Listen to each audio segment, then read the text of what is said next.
إن الحمد لله نحمده ونستعينه ونستغفره ونؤمن به ونتوكل عليه ونعوذ بالله من شرور أنفسنا ومن سيئات أعمالنا من يهده الله فلا مضل له ومن يضلله فلا هادي له وأشهد أن لا إله إلا الله وحده لا شريك له وأشهد أن سيدنا ومولانا محمدا عبده ورسوله أما بعد فإن خير الحديث كتاب الله وخير الهدي هدي محمد صلى الله عليه وسلم وشر الأمور محدثاتها وكل محدثة بدعة وكل بدعة ضلالة وكل ضلالة في النار فأعوذ بالله السميع العليم من الشيطان الرجيم بسم الله الرحمن الرحيم قاف والقرآن المجيد بل عجبوا أن جاءهم منذر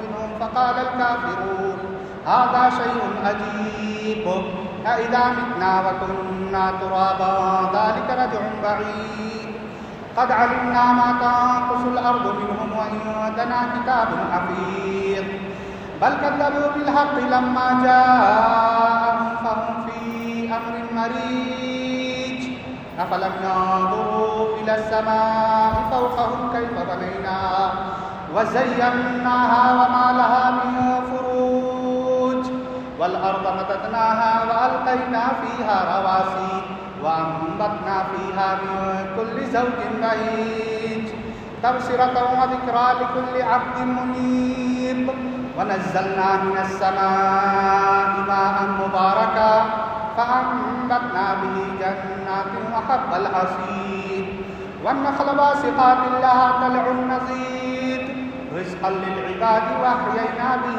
بلدة ميتا كذلك الخروج كذبت قبلهم قوم نوح وأصحاب الرس وثمود وعاد وفرعون وإخوان لوط وأصحاب الأيكة وقوم التبع كل كذب الرسل فحق وعيد أفعينا بالخلق الأول بل هم في لبس من خلق جديد وقال تعالى في موضع آخر قل إن صلاتي ونسكي ومحياي ومماتي لله رب العالمين وقال النبي صلى الله عليه وسلم من وجد ساعة ولم يضحي فلا يقربن مصلانا بہت ہی نصیباور حاضرین جمعہ ہر طرح کی تعریفات و توصیفات اس وحدہ لا شریک خالق کائنات مالک ارض و سما کے لیے لائق و زیبا ہیں جس نے ہمیں پیدا فرمایا اور بے شبہ درود و سلام ہو اس ہستی اقدس و مقدس پر جس کا نام نامی اسم گرامی احمد مجتبیٰ محمد مصطفیٰ صلی اللہ علیہ وسلم ہے۔ حاضرین کرام، پچھلے جمعے میں قربانی کے تعلق سے بہت ساری باتیں آپ کے سامنے پیش کی گئی تھیں۔ انشاءاللہ آج کے خطبے میں بھی قربانی کے ہی بعض احکام و مسائل ذکر کرنے کی سعادت حاصل کی جائے گی۔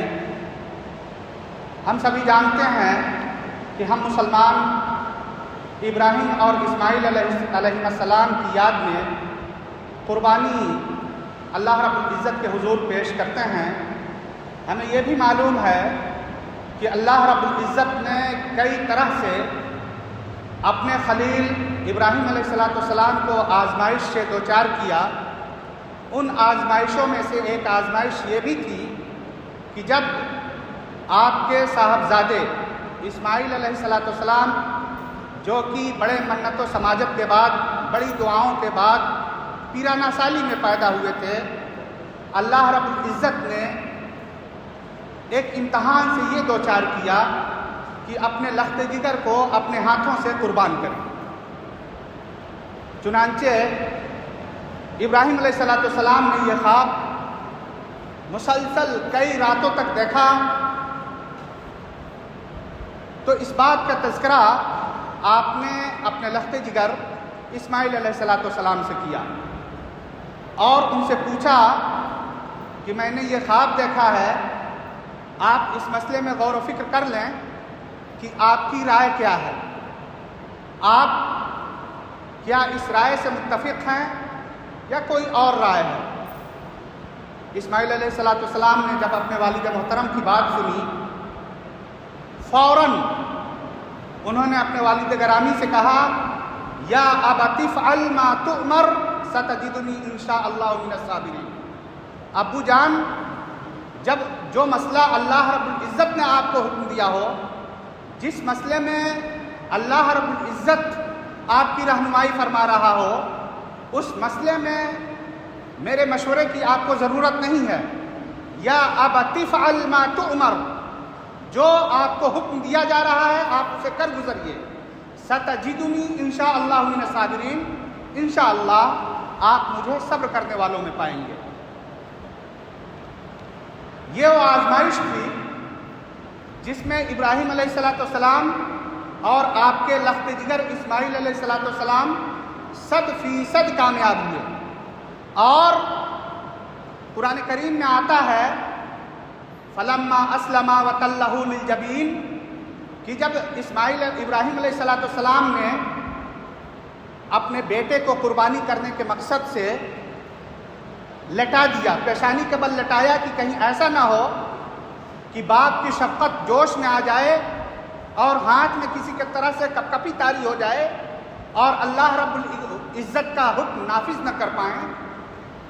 اسی وجہ سے تلہ للجبین، پیشانی کے بل لٹایا تاکہ چھری جب پھیریں، روایتوں میں آتا ہے کہ اس موقع سے ابراہیم علیہ السلام نے اپنے آنکھ پر پٹی باندھ لی تھی کہ اپنے لخت جگر کو نہ دیکھ سکیں، اور پھر ایسا نہ ہو کہ ایک باپ کی جو محبت ہوتی ہے وہ بیٹے کو ذبح کرنے کے راستے میں حائل ہو جائے۔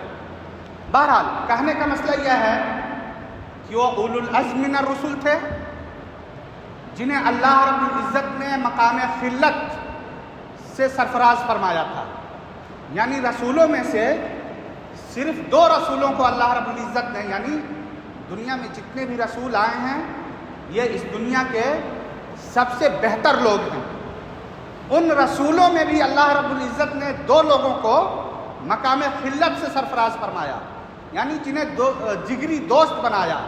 ان میں سے ایک ابراہیم علیہ السلام تھے اور دوسرے آخری نبی جناب محمد رسول اللہ صلی اللہ علیہ وسلم تھے۔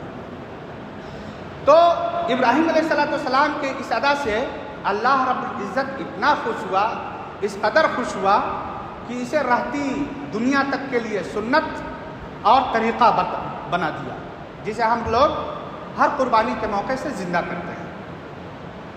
ضرورت اس بات کی ہے کہ جب ہم قربانی کریں تو انہی جذبے سے سرشار ہوں جس جذبے سے سرشار ہو کر ابراہیم علیہ السلام نے اپنے بیٹے کی قربانی کا عزم کیا تھا۔ اگر یہ نیک جذبہ ہمارے دلوں میں پنپتا ہے تو یقین جانیے کہ ہماری قربانی اللہ رب العزت کے ہاں مقبول ہے۔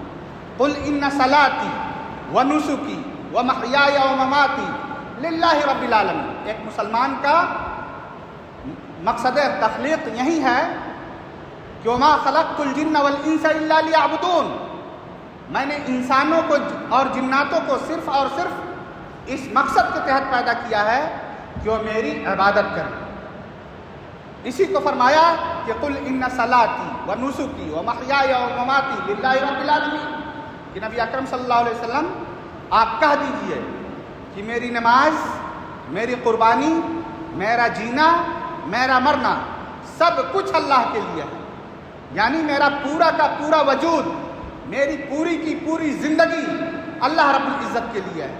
یہی وجہ ہے کہ اللہ رب العزت اللہ کے پیارے رسول جناب محمد رسول اللہ صلی اللہ علیہ وسلم کی زندگی کا مطالعہ کریں گے تو آپ پائیں گے کہ لمحہ بلمحہ نبی اکرم صلی اللہ علیہ وسلم نے اپنی زندگی کا ایک ایک دقیقہ اللہ کی راہ میں لگا دیا۔ اللہ کی راہ میں زد و کوب کیے گئے، پریشان کیے گئے، آپ کے اوپر ظلم و ستم ڈھایا گیا، لیکن کبھی ہراساں نہیں ہوئے، کیونکہ آپ یہ دل سے مان چکے تھے کہ ان صلاتی ونسکی ومحیای ومماتی للہ رب العالمین۔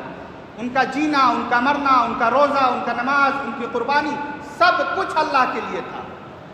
اس میں کسی قسم کی ریاکاری، کسی قسم کا دکھاوا ایسی کوئی چیز تھی ہی نہیں۔ بہرحال کہنے کا مقصد یہ ہے کہ جب ہم قربانی پیش کریں تو ہمارے دلوں میں وہی جذبہ ہونا چاہیے جس جذبے سے سرشار ہو کر اولو العزم من الرسل ابراہیم علیہ السلام نے اپنے لخت جگر اسماعیل علیہ السلام کی قربانی کا عزم کیا. دوسری بات یہ ہے کہ آج کا دن عرفہ کا دن ہے، یعنی ہم ہندوستانیوں کے لیے 9 ذی الحجہ کا دن ہے.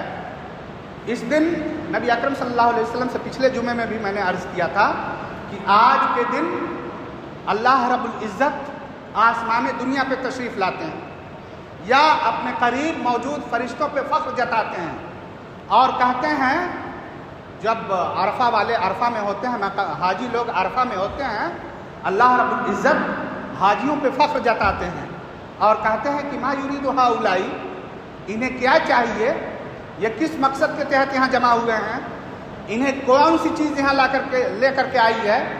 فرشتے کہتے ہیں کہ اللہ رب العزت یہ تیری بخشش کے طالب ہیں، تیری بخشش کے لیے یہاں حاضر ہوئے ہیں.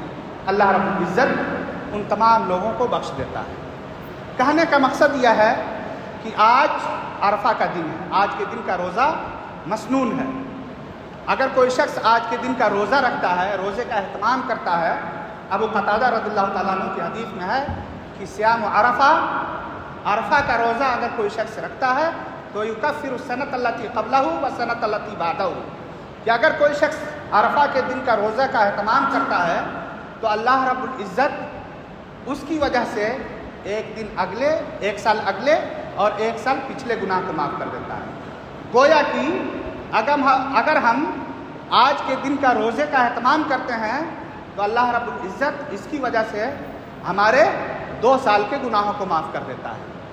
اسی طرح سے اللہ کے رسول صلی اللہ علیہ وسلم نے ہمیں سکھایا ہے کہ آج کے دن ہم بکثرت روزے کا دعاؤں کا اہتمام کریں، دعاؤں کا اہتمام کریں، کیونکہ اللہ آج کا دن بہت ہی بابرکت دن ہے.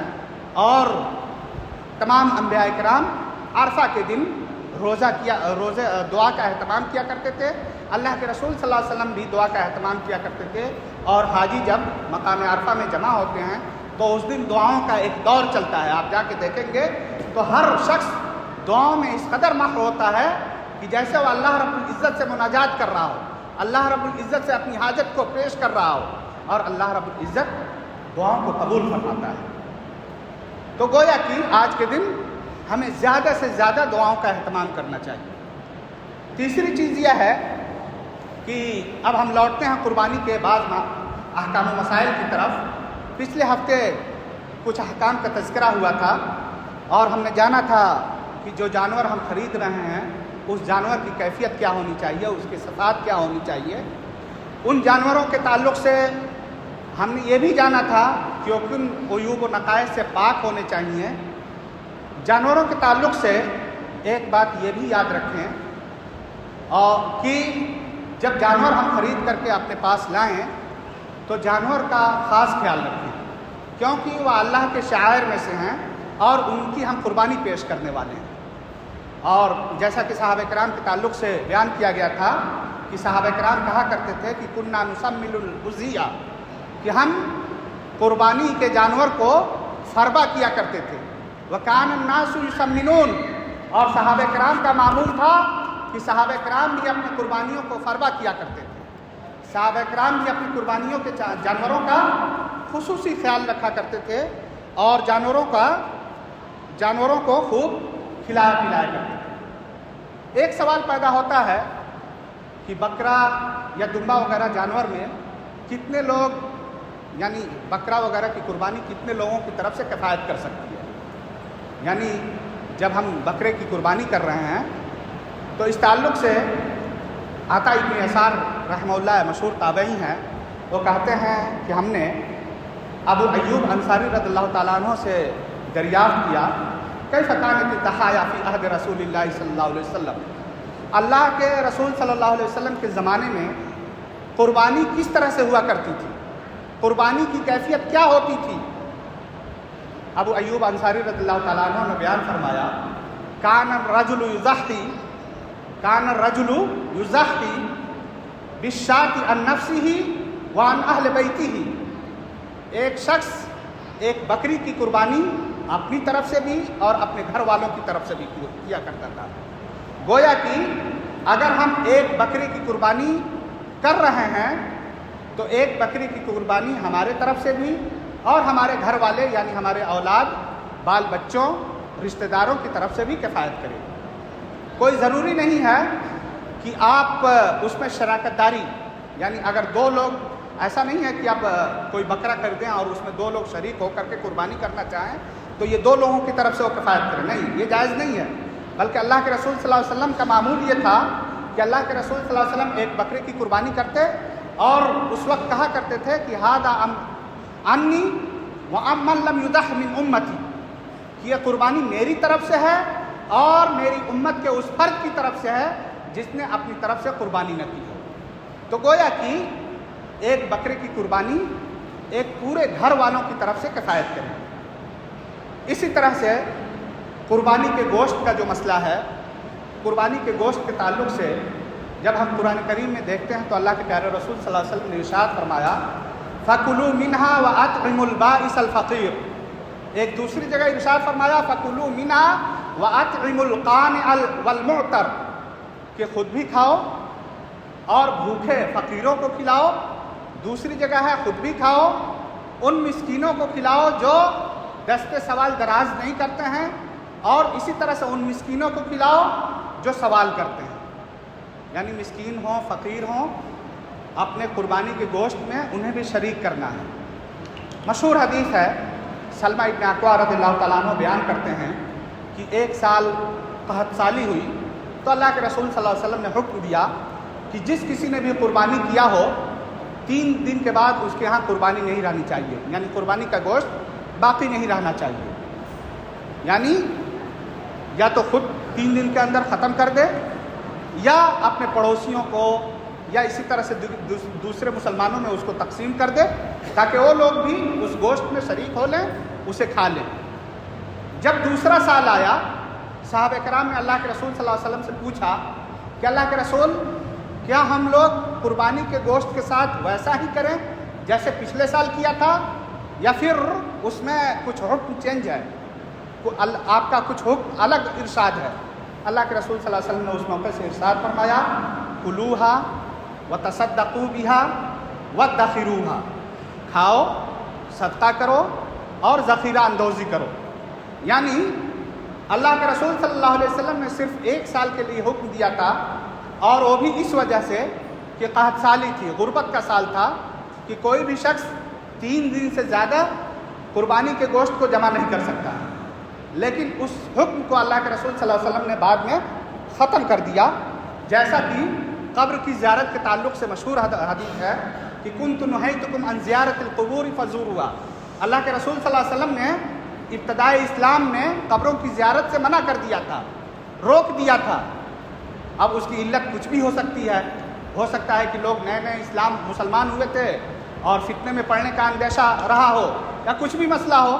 اللہ کے رسول صلی اللہ علیہ وسلم نے ابتدائی اسلام میں قبروں کی زیارت سے منع کر دیا تھا، لیکن ایک زمانہ آیا کہ اللہ کے رسول صلی اللہ علیہ وسلم نے ارشاد فرمایا کہ کنت نہیتکم عن زیارت القبور، میں تم لوگوں کو قبروں کی زیارت سے روکا کرتا تھا، لیکن اب تم لوگ قبروں کی زیارت کیا کرو، فإنها تذکرکم الآخرہ، کیونکہ قبروں کی زیارت سے آخرت کی یاد تازہ ہوتی ہے۔ قبروں میں جاؤ گے تو آخرت کی یاد تازہ ہوگی۔ جب تم دیکھو گے کہ ایک شخص تمہارے درمیان چلتا پھرتا تھا، آج وہ قبر کے اندر سویا ہوا ہے، بہت مالدار تھا، قبر کے اندر پڑا ہوا ہے، تو شاید تمہارے دل میں رقت پیدا ہوگی، تمہارے دل میں اللہ کا ڈر پیدا ہوگا اور تم اللہ رب العزت سے ڈرو گے۔ تو اس وجہ سے اللہ کے رسول صلی اللہ علیہ وسلم نے قبروں کی زیارت کی اجازت مرحمت فرمائی۔ اسی طرح سے قربانی کے گوشت کو جمع کرنے سے شروع 1 سال اللہ کے رسول صلی اللہ علیہ وسلم نے منع فرما دیا تھا، لیکن پھر اس کی اجازت دے دی اور کہا کہ اب تم گوشت کھاؤ، صدقہ کرو اور اسے جمع کر کے بھی رکھ سکتے ہو۔ فقہاء کرام نے لکھا ہے، علماء کرام نے لکھا ہے کہ قربانی کے جانوروں کے تعلق سے اللہ رب العزت نے وَأَطْعِمُوا الْقَانِعَ وَالْمُعْتَرَ، اسی طرح سے وَأَطْعِمُوا الْبَائِسَ الْفَقِيرَ فرمایا ہے۔ اس کا مطلب یہ ہے کہ قربانی کے جانوروں میں سے صدقہ کرنا ہر انسان پر ضروری ہے. ایسا نہیں کہ آپ نے قربانی کیا اور پورا گوشت اکیلے کھا لیا، بلکہ اس کا ایک حصہ صدقہ کرنا ہر انسان پر ضروری ہے، اور اگر اس میں سے صدقہ نہیں کرتا ہے تو ضامن ہوگا یا وہ گنہگار ہوگا. اسی طرح سے بعض فقہاء کرام نے یہ بھی کہا ہے کہ فَكُلُوا مِنْهَا امر کا صیغہ ہے. انسان اگر اپنی قربانی کر رہا ہے تو اس قربانی کے گوشت سے، یعنی جس کے نام سے قربانی کر رہا ہے، اس کے لیے اس گوشت سے کھانا بھی ضروری ہے. لیکن بہت سارے فقہاء کرام نے یہ بھی کہا ہے کہ نہیں، یہ مستحب ہے کہ انسان اپنی قربانی سے کچھ حصہ کھائے، کیونکہ حجۃ الوداع کے سال اللہ کے رسول صلی اللہ علیہ وسلم نے 100 اونٹوں کی قربانی پیش کی تھی، اور یہ ممکنات میں سے نہیں ہے کہ اللہ کے رسول صلی اللہ علیہ وسلم نے 100 اونٹوں کی میں سے کچھ گوشت کھایا ہو. بہرحال کہنے کا مقصد یہ ہے کہ اگر آپ قربانی کر رہے ہیں تو قربانی جب کریں تو آپ اس گوشت میں سے خود کھائیں، غریبوں کو بھی اس میں شریک کریں. اسی طرح سے آپ کے جو رشتہ دار ہیں انہیں بھی شریک کریں. عبداللہ ابن عباس رضی اللہ تعالیٰ عنہ سے ایک حدیث بیان کی جاتی ہے کہ جب تم گوشت کرو تو اس کے 3 حصے کرو. ایک حصہ خود کھاؤ، ایک حصہ اپنے رشتہ داروں میں بانٹ دو، اور ایک حصہ جو ہے غریبوں میں تقسیم کرو. اس حدیث کے تعلق سے درست بات یہ ہے کہ یہ حدیث ثابت نہیں ہے. اسی وجہ سے قربانی کے گوشت کو 3 حصہ کرنا ضروری نہیں ہے، البتہ اسے غربا و مساکین میں تقسیم کرنا یہ ضروری ہے. اب چاہے جتنا آپ کریں وہ آپ کے اوپر ہے. اسی طرح سے قربانی کے تعلق سے یہ بھی ضروری ہے کہ آپ جب قربانی کریں تو جو قصاب ہو، کسائی ہو، آپ اس کی اجرت، یعنی جانور کو ذبح کرنے یا اس کے کھال وغیرہ اتارنے یا اس کا گوشت بنانے کی اجرت قربانی کے گوشت میں سے نہ دیں.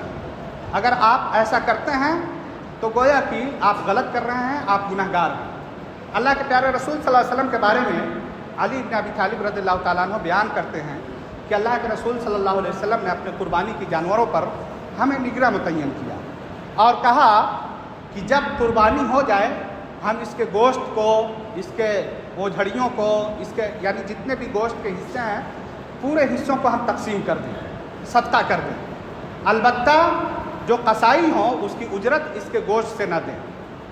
علی بن ابی طالب بیان کرتے ہیں کہ کننا نعطیہ من عندنا، قصائی کی اجرت ہم اپنے پاس سے دیا کرتے تھے، اس گوشت سے نہیں دیا کرتے تھے. اسی طرح سے کھال کے تعلق سے بھی اللہ کے رسول صلی اللہ علیہ وسلم کا ارشاد ہے کہ اگر آپ نے قربانی کی اور قربانی کے کھال کو بیچ کر کے اپنے ذاتی منفعت میں یا ذاتی کاموں میں اس کھال کے پیسے کو استعمال کر لیا تو آپ گناہ گار ہوں گے.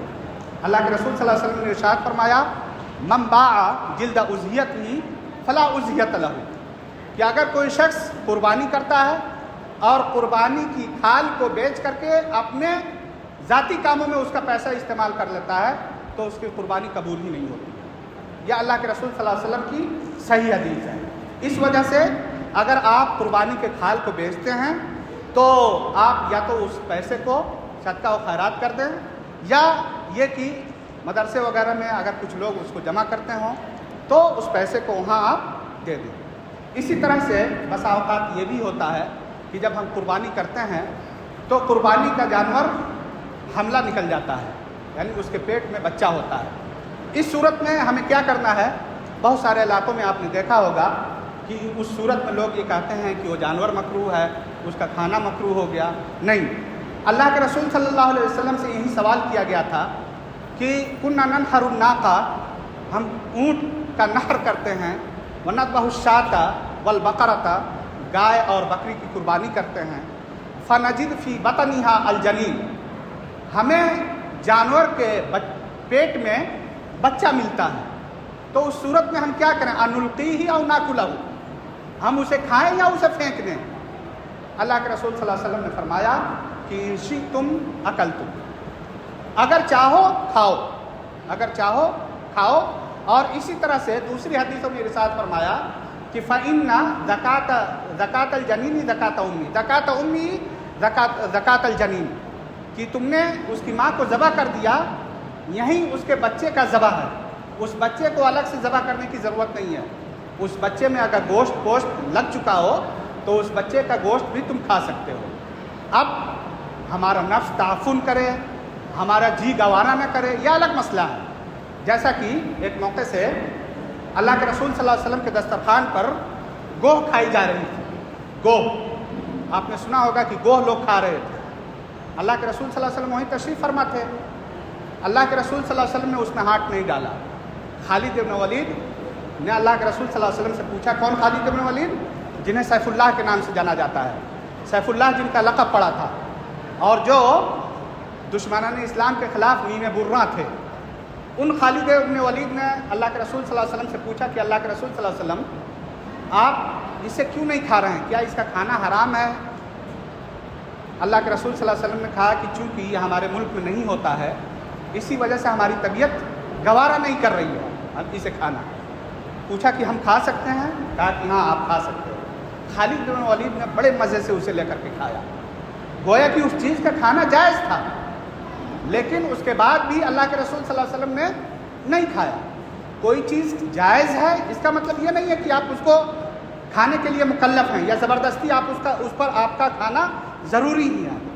آپ کی طبیعت نہیں گوارا کر رہی ہے، آپ جنین یا جانور کے پیٹ سے جو بچہ نکل رہا ہے اسے نہ کھائیں، اسے دفن کر دیں، یہ الگ مسئلہ ہے. لیکن بذات خود وہ حلال ہے. اللہ کے رسول صلی اللہ علیہ وسلم نے حکم دیا ہے کہ اگر کسی جانور کے پیٹ سے بچہ نکلتا ہے تو اس کو الگ سے ذبح کرنے کی ضرورت نہیں ہے، بلکہ آپ نے اس کی ماں کو ذبح کر دیا ہے، یہی ذبح اس کے لیے کافی ہے. اسی طرح سے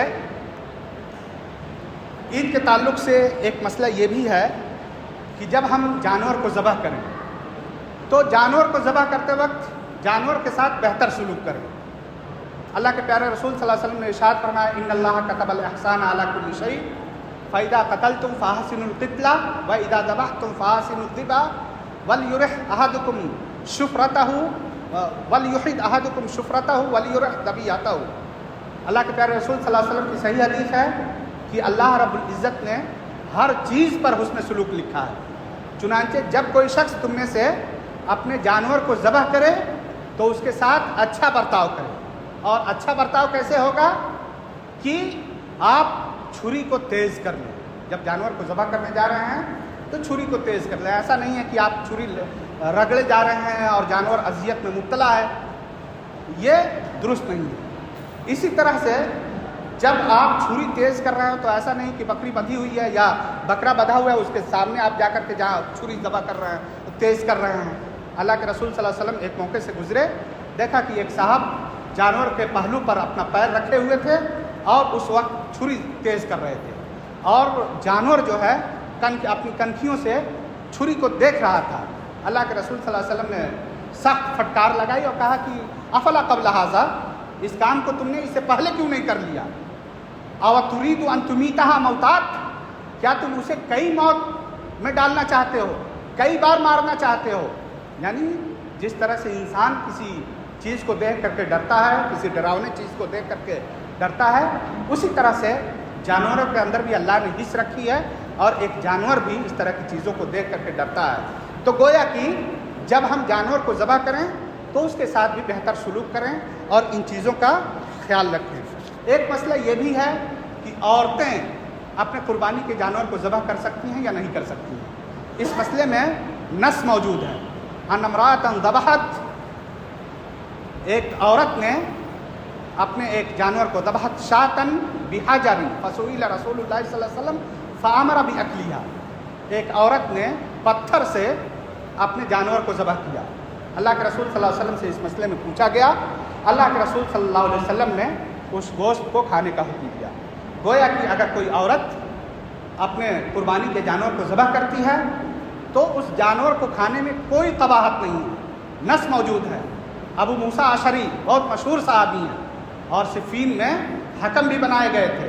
ابو موسیٰ اشعری رضی اللہ تعالیٰ عنہ کے بارے میں آتا ہے کہ آپ اپنی بیٹیوں کو حکم دیتے تھے، چنانچہ ان کی بیٹیاں قربانیاں ذبح کرتی تھیں. تو یہ صحابہ کرام کا اس پہ معمول تھا، صحابہ کرام اس پہ عمل کیا کرتے تھے. اسی طرح سے قربانی کے تعلق سے بھی، یعنی عید کی نماز کے تعلق سے بھی کچھ مسائل تھے، لیکن چونکہ وقت بہت زیادہ ہو گیا، ان مسائل کو بہت مختصر انداز میں ایک ایک لفظ میں آپ کے سامنے ذکر کر دوں کہ جب قربانی کی نماز کے لیے آپ آئیں، تشریف لائیں، تو خالی پیٹ تشریف لائیں۔ اللہ کے رسول صلی اللہ علیہ وسلم اللہ کے رسول صلی اللہ علیہ وسلم کا معمول تھا کہ آپ قربانی کے لیے جاتے تھے تو خالی پیٹ جایا کرتے تھے۔ اسی طرح سے عید کی نماز کے لیے کوئی اذان نہیں ہے، اس سے پہلے کوئی سنت نہیں ہے۔ اسی طرح سے قربانی کی نماز کو آپ جلدی سے جلدی ادا کر لیں، اور جب گھر واپس لوٹیں تو جتنی جلدی ہو سکے قربانی کے جانور کو ذبح کریں، اور پہلی چیز جو آپ کے پیٹ میں جائے وہ قربانی کا گوشت ہو۔ اللہ کے رسول صلی اللہ علیہ وسلم سے یہی ثابت ہے۔ تو یہ چند احکام و مسائل ہیں جن پر ہمیں عمل کرنا چاہیے تاکہ قربانی کے ثواب سے ہم زیادہ سے زیادہ فائدہ یاب ہو سکیں۔ اللہ رب العزت سے دعا ہے کہ بار الہ تو ہمیں کہنے سننے سے زیادہ عمل کرنے کی توفیق ارزانی فرما۔ آمین وآخر دعوانا ان الحمدللہ رب العالمین۔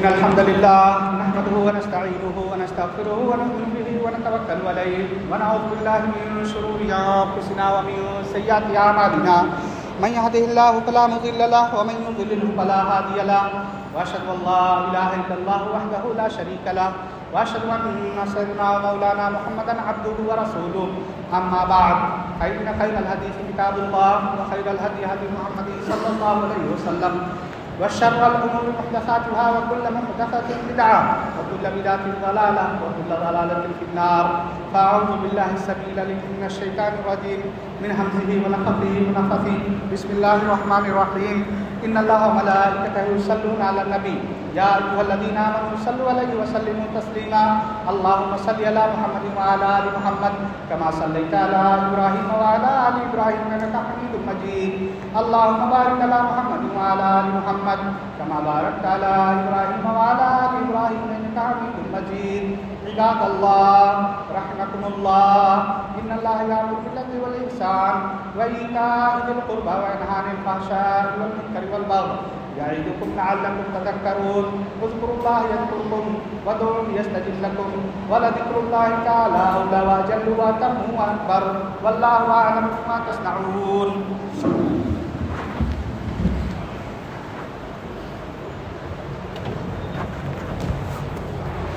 الله أكبر الله أكبر.